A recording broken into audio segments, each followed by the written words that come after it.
461-2154 or donate online today at together.ca. That's together.ca. The Humanitarian Coalition. Together, saving more lives.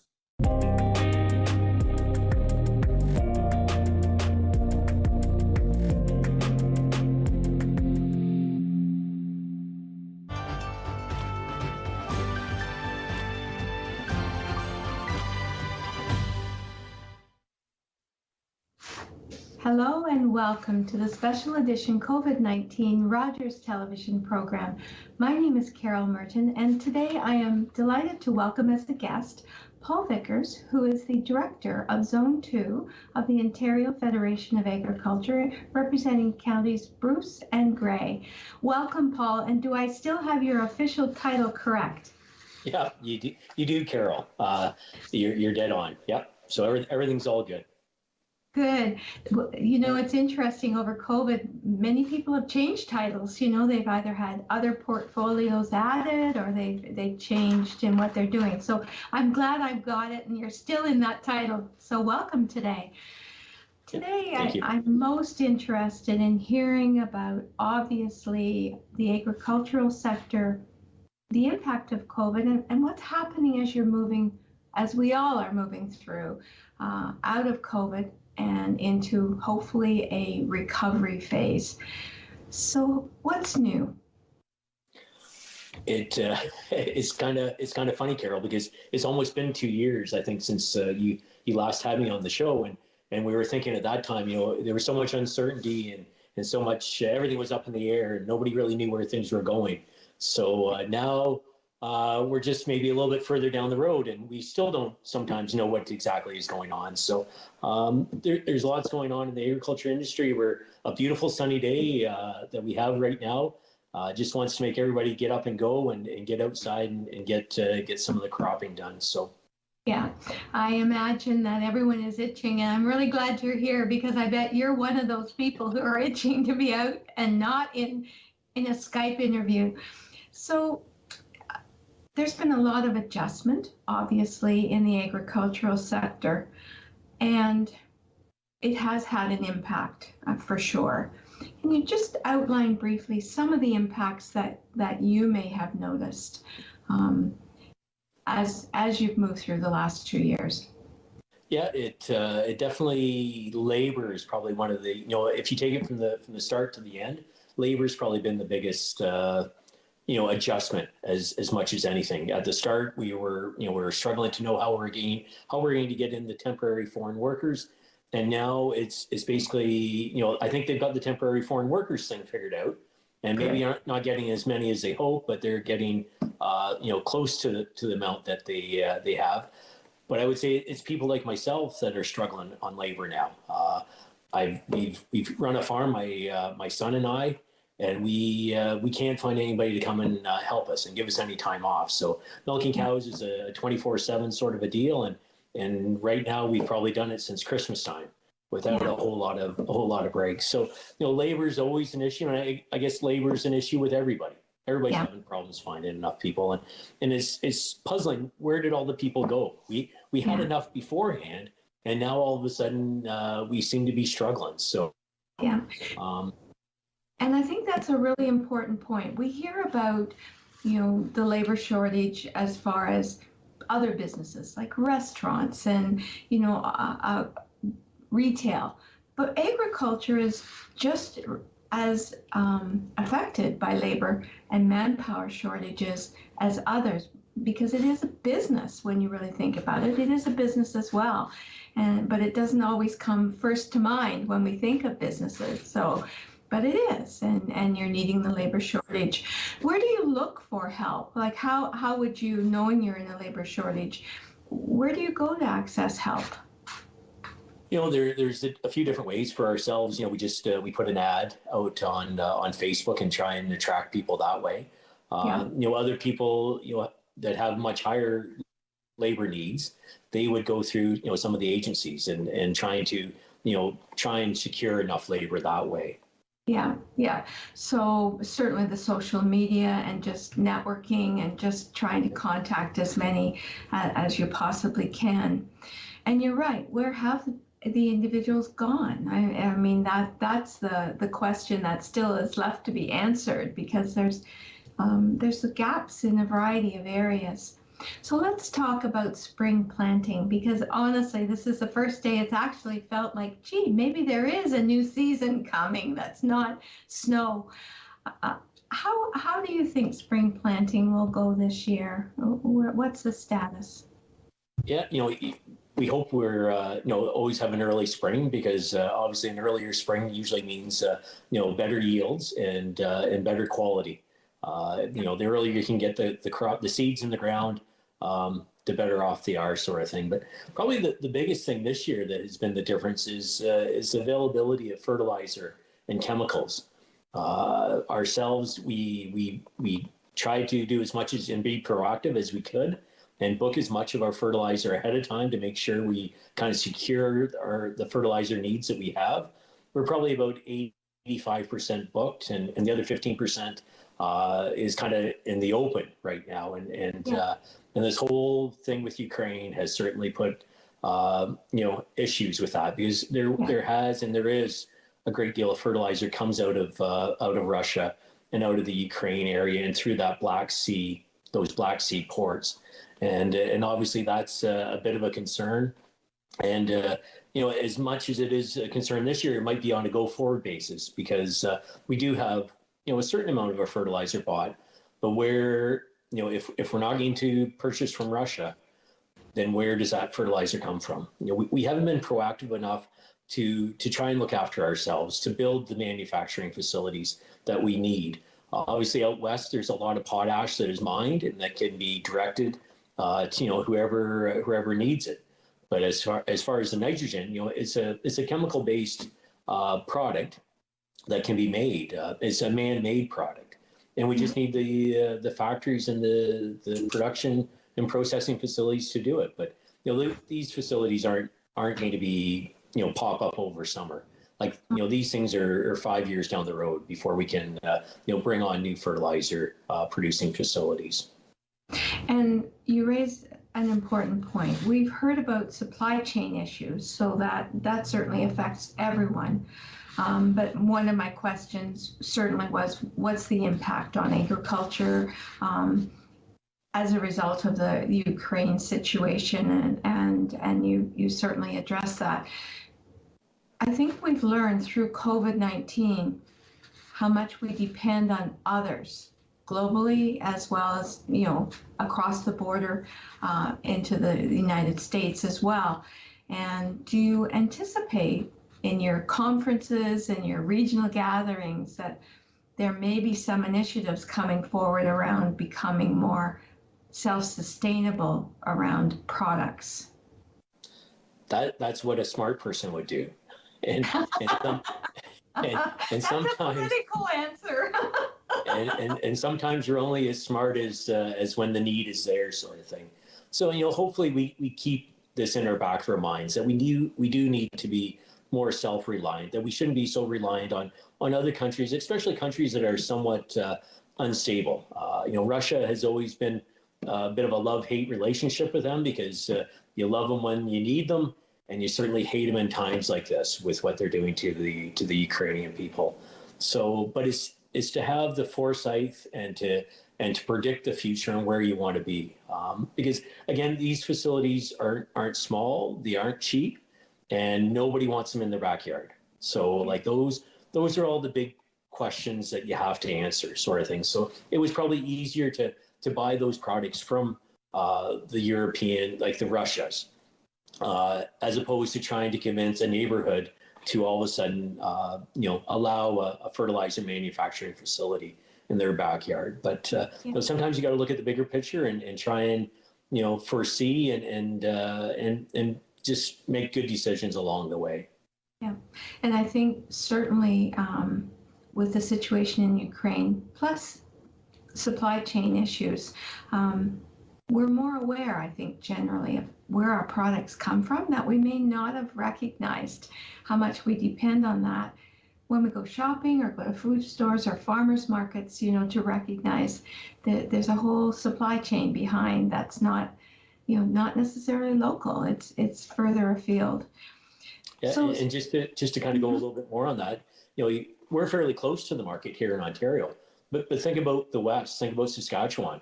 When they're moving their wheats and the barleys and the canola, they got to move them that much further of a distance, and the supply chain and the expense of fossil fuels.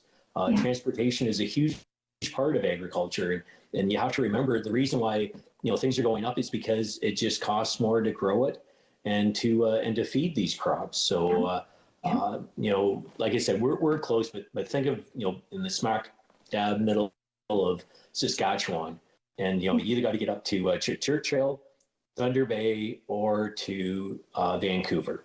So there's a lot of miles goes on the base commodities, and again, those commodities have to come in that way too, right? So it's a bit of a two-way street. Whatever's coming in, whatever's going out has to come in a different way, sort of thing. So supply chain issues is huge.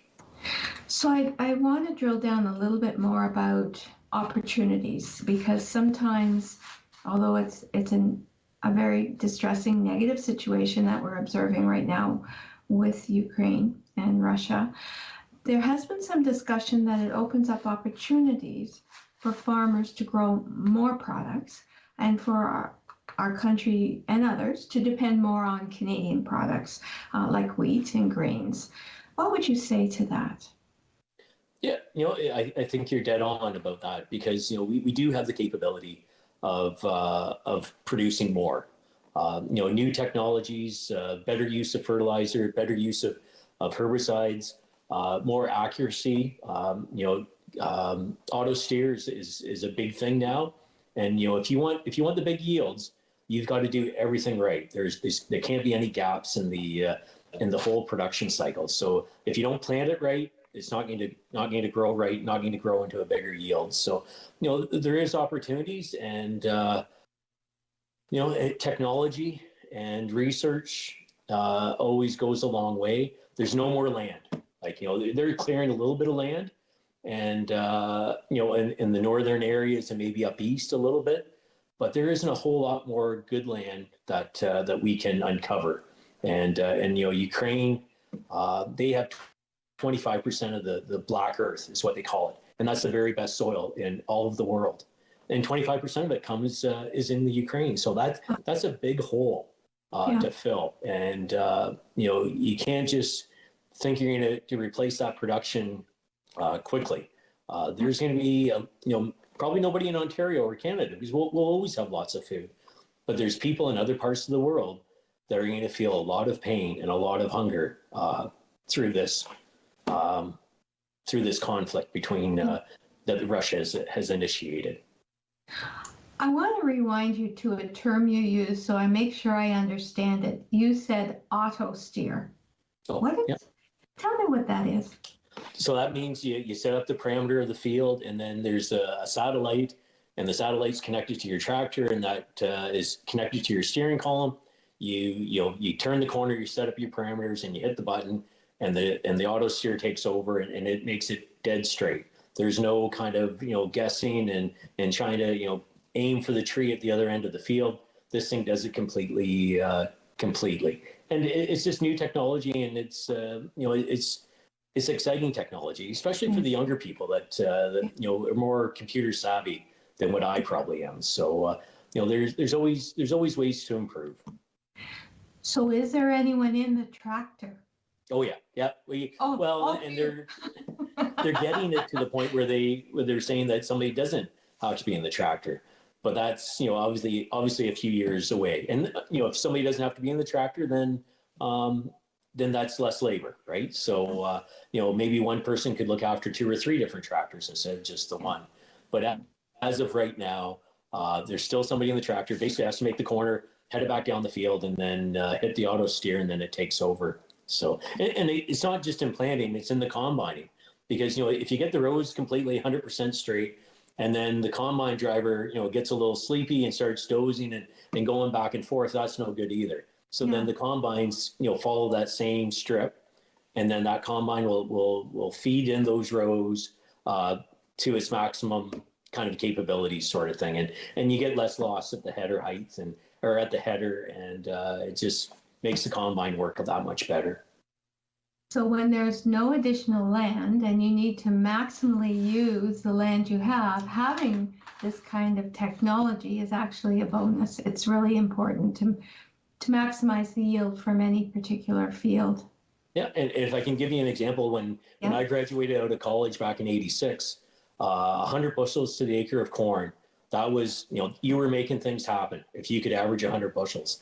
This last fall, we averaged 200 bushels to the acre. So, wow. And that's what almost, I guess we're getting closer to 35 years, if I do my math quick. Over 35 years, we've basically doubled our ability to produce the crop.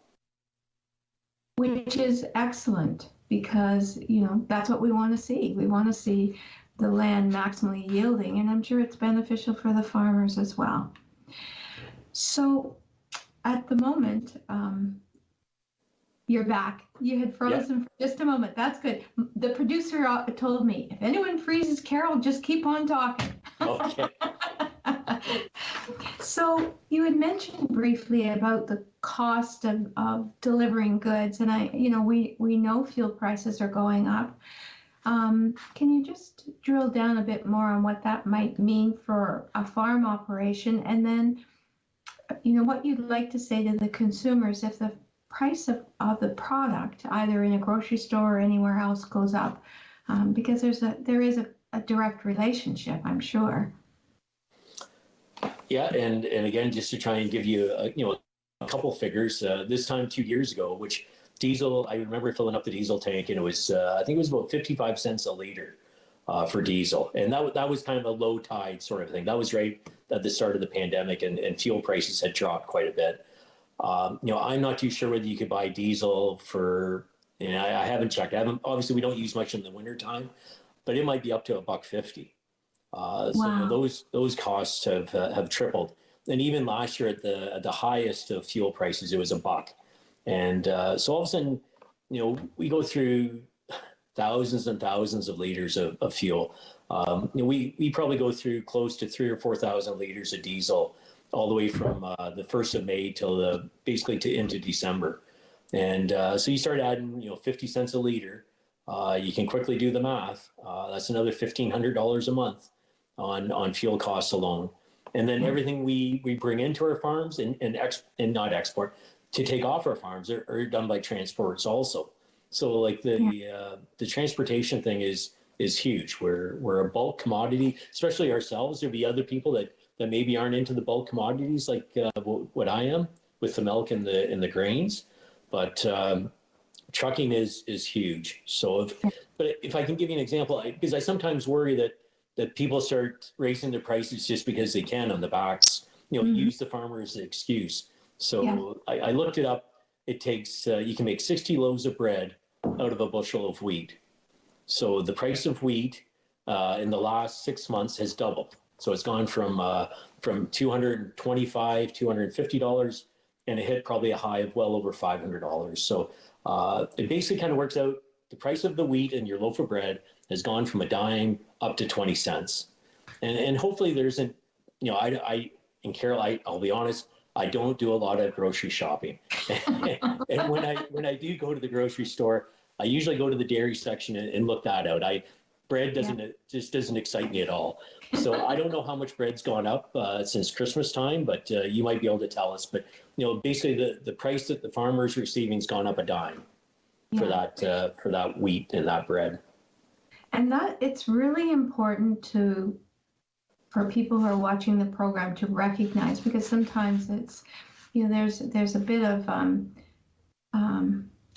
the farmers maybe I don't like the word blamed, but used as an excuse for the rising cost.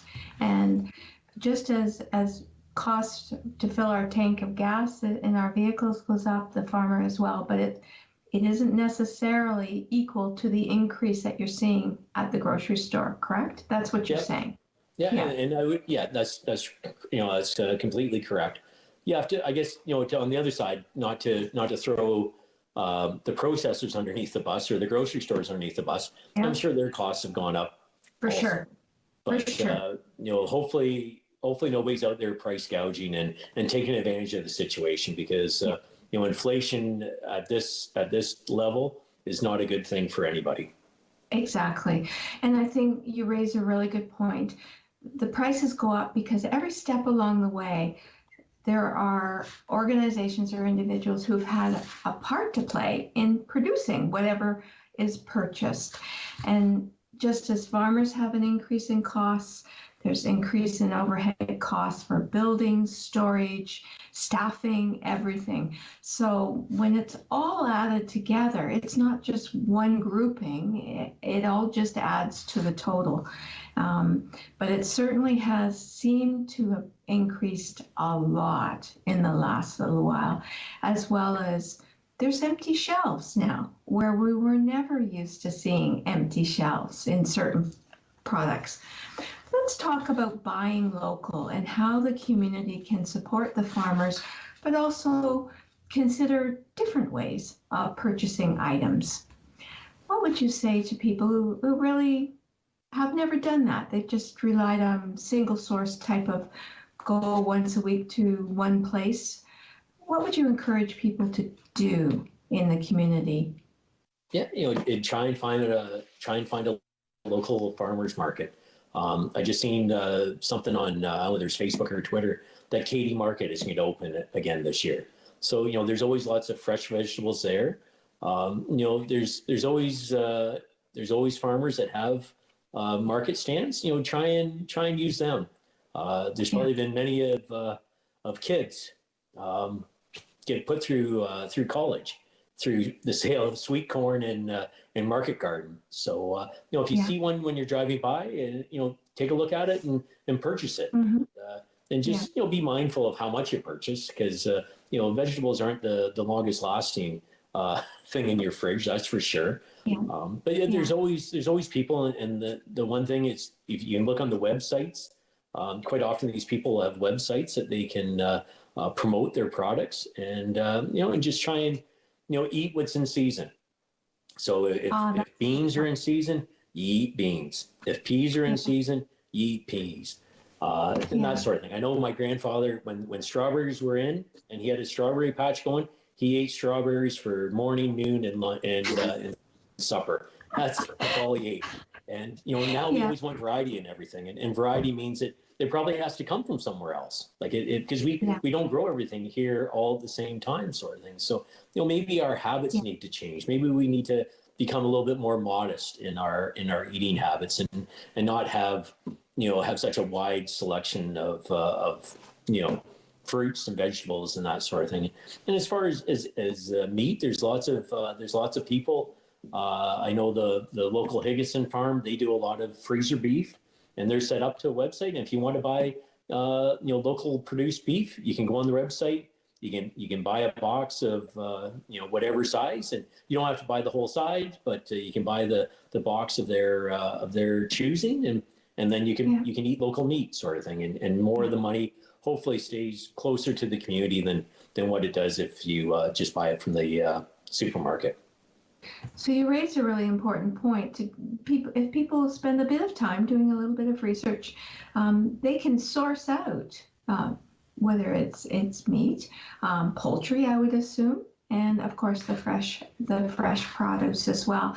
So a little bit of time searching it out, and it can also be an adventure just to explore what the area has to offer as far as the product. So it certainly would be.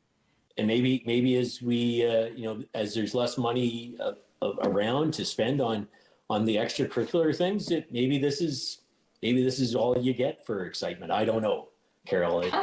You go for a walk on the Bruce Trail and go to the farmers market. That may be the extent of excitement nowadays. I'm not too sure. Yeah, I do know, and I have observed, farmers markets are a very strong community gathering place. People like to go to the farmers market to see their neighbors or see the community, and it just brings people together. Even through COVID, even though there were restrictions, it seemed to be a positive way for people to at least feel like they were getting out and doing things. So we have a few minutes left in the show. Others that I've interviewed have commented about how they have changed their practices as a result of COVID. For example, you and I are Zooming or Skyping to chat, whereas before we would have met in the studio. From agricultural practice perspectives, any lessons learned or any changes, even as we go out of COVID, that you'll keep doing? Yeah, and something like this is probably one of them, Carol. Instead of me taking 2 or 3 hours off and going over to the studio, I came in, had a shower, sat down in front of my screen, and then 5 minutes after we're done this, I'm going to be back outside. So we need a certain amount of contact, human contact with other people, but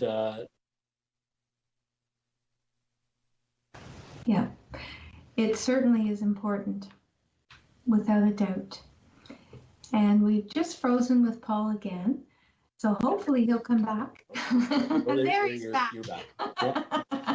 So I think that's one thing. I think we just need to kind of live in the moment and to realize how important what we're doing is important, and we need to do a good job of it also. Yeah, exactly. Have we lost any farms as a result of COVID? In businesses, we've lost some businesses, right? They haven't been able to survive. Have the farms been able to survive? I would say there's always somebody there to pick up the farm. So if one farm doesn't quite make it, that land and those facilities will be picked up by somebody else. It's there's not everybody. There's lots of people that want to farm. So I don't think you'll drive by land or a farm that's boarded up and looks like it's abandoned. It's just there's just too many other people willing to take up a few extra acres or to pick up extra production in cattle. So I don't think that's going to happen in agriculture. Agriculture is a very safe bet. We all have to eat, and in agriculture, we'll pull through in the end. Yeah, and that's really important for people to be aware, because sometimes there's a concern, well, what do we do if we don't have farmers who are able, and the land that are able to make the product and provide the product, like milk and certainly vegetables and meat. What I'm hearing you say is that farms will continue to exist because farming is critical to a community. Yeah, and hopefully we can keep attracting young people. That's the key as much as anything, is to have the sons and the daughters both coming back to the farm. Yeah, which is absolutely critical. Yeah. Paul, the time has gone so quickly. I always enjoy speaking to you. Thank you for joining us and sharing the information. And maybe next time we can chat, and it's not a COVID-19 topic. You take care, and thank you again for being on the program. Thanks for having me, Carol. Thank you for joining us. Thank you. Thank you for joining us to watch the COVID-19 Rogers TV special. We have appreciated your participation. Please take care, stay safe, and tune in again for more information. Take care.